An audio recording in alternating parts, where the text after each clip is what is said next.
Welcome to vlog number 2. As you noticed from the intro, it was very rainy this morning here in North Carolina where I'm at, but now it's sunny, it's beautiful. Decided to come out here and do some grilling.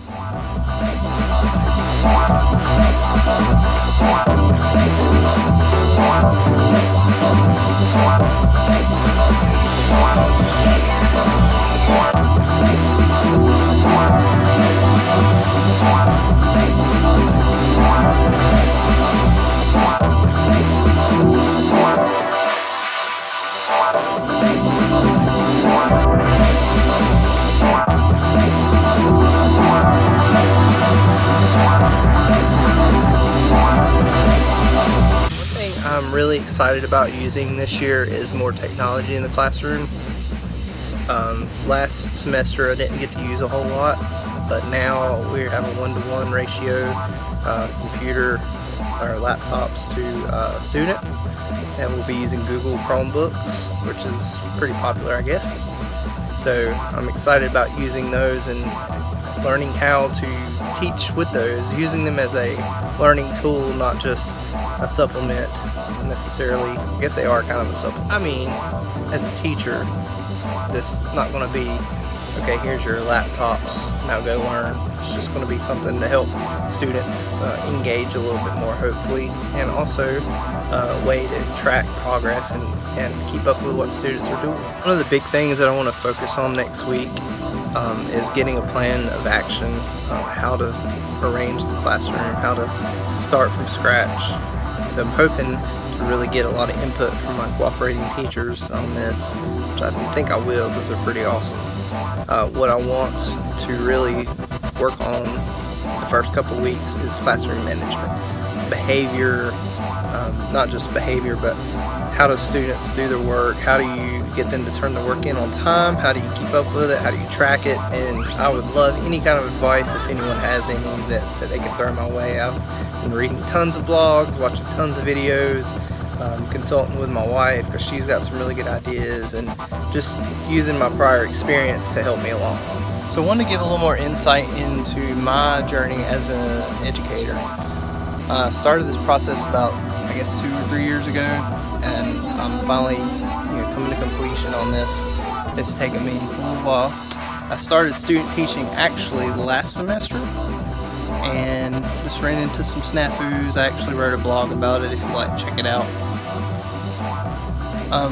And basically I didn't have a great experience. Part of it was my fault, a lot of it was my fault, and then some was just some other circumstances that I had to deal with in the classroom.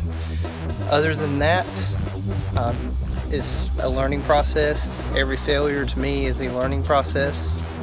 Scratch that. I don't feel like I failed, I just felt like I put myself a little further behind, so I didn't really fail in my eyes, if that makes sense. I don't think that makes sense. Regardless, I've started over, I've started anew, I've learned from my mistakes, and now I can do this with confidence.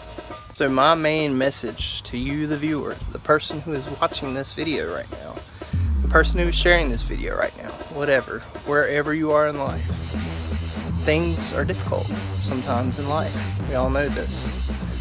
But if it's something that you value, if it's something that you love, if it's something you're passionate about, it's worth fighting for, it's worth working hard for. Don't give up on your dreams. I don't want to sound cliche, or I don't want to sound like someone giving you a pep talk, but for real, don't give up just because things get difficult. It's easy to give up. It's hard to persist. It's hard to continue on that journey. The most important thing that I want to accomplish during my student teaching process is being super solid, and also learning how to use the data to teach, how to use data to encourage students or help students along. How do you differentiate between a learner who is advanced and a learner who is kind of falling behind? How do you keep them all interested? That seems to be the juggling act of a teacher. I think it's a really cool challenge, and I say that now, but that's what I believe, and I think that it's going to be a good year. The other thing I'd really like to work on is my teaching style and my inflection, which hopefully this YouTube channel is going to help me with that. I know I seem kind of boring right now. It's my personality and I'm not going to change it, but I do need to work on presenting myself, or not presenting myself, putting my voice out there. I mean, I've got a pretty loud voice, I think, I hope. But I want to be fun, I want to be interesting, but I also want the students to respect me and to know that I'm not just there to goof off. I'm actually there to do a job, and I'm there to complete my student teaching. So I want to continue, I want to pursue, I'm going to get better, I'm going to grow. Even as a first year teacher, you're not going to be perfect, I know that. You're not going to be on point like a third or fourth or fifth year, 10-year teacher will be. But if you want to be better at something, you have to practice, you have to put in the work, you have to be a hard worker. My concluding thought is just be yourself, work hard, try to learn as much as possible from every person. The negative people, the positive people. Learn as much as you can from everyone. That's it. That's the end of vlog number 2. I hope you enjoyed it. I'm hoping to put up some new content at least twice a week, maybe more than that, maybe less than that. It just depends on how much time I have to put into it. Next week is the beginning of school for teachers, and I'm excited to get prepped. I'm excited to learn how to organize the classroom. I'm excited to be in there, you know, just getting my hands dirty, so to speak. And I hope to put up some new things with that next week, so stay tuned. And as always, subscribe.